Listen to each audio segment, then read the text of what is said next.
We are going to switch gears. Nikayla, we're heading into the midterms, but you are already taking a look at how 2026 actually sets the stage for 2028. It is never too soon to talk about the next election. In your new piece released earlier this morning, you spotlight the likely contenders in the next presidential race and how their performances this year could impact their chances. You write in part, for would-be candidates in both parties, 2026 will serve as a crucial test of their political appeal, their ability to raise money, and their skill at navigating their respective parties' anxieties and ambitions. As the year starts, they're locked in a covert courting period, staying coy about their interest in national office, even as they methodically build support. So let's look, Nikayla, a little bit at the Democrats and how they handle this 2026 year, because they want to get out there, but as you're suggesting in your piece, I love the way you've written that, they also don't want to make it too obvious that they're getting out there. They've got to handle this fairly subtly. I mean, just saying, right, well, I'm running for 2028, because several of them already have offices that they're meant to be focused on. Exactly. The way that I'm looking at this year is this is the last full calendar year that we're likely going to see before Democrats or Republicans announce that they're running for president come 2027.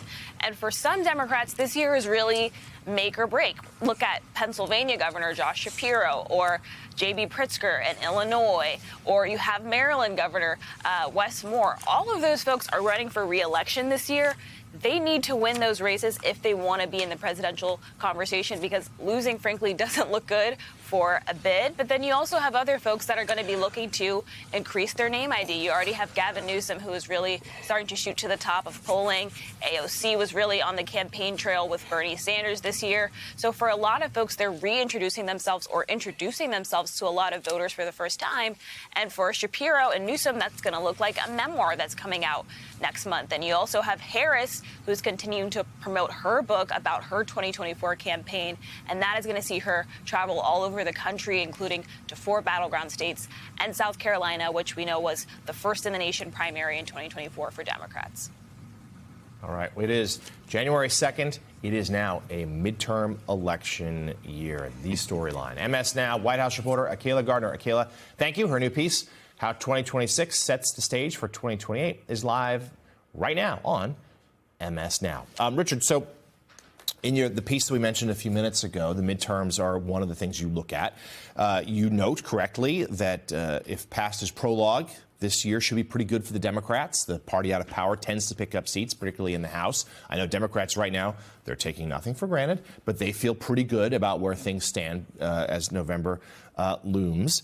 And one of the reasons why, if they do wrest control of even one house of Congress, is they suddenly will have the ability to have subpoena power. They'll be able to investigate. And I've been writing for months now how much that worries President Trump. So if this were to happen, the Democrats were to take control of the House, what does that look like both on our domestic political landscape, but also how it look like to the rest of the world?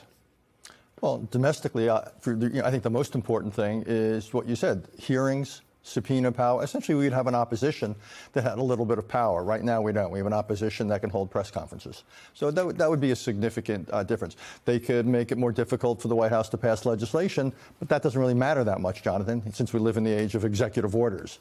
Politically, it probably cuts both ways, because then in 28, we were just talking about it, the Republican candidate could run against the Democrats a little bit if they, quote unquote, blocked what President Trump wanted to do.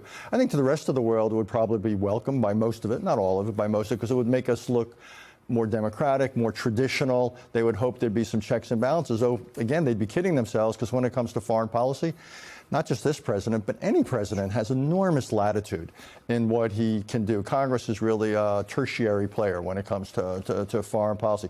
So I actually don't think it would make that much difference. And it comes back to where you began. I think it's the power to subpoena, to hold hearings, to essentially become a powerful critic or someone with real oversight. And I think that's what worries the White House so much. And so many presidents in their second term inherently turn toward foreign policy anyway. This one, especially if he does lose control of the House, and he's been saddled with very low approval ratings, he may definitely need to.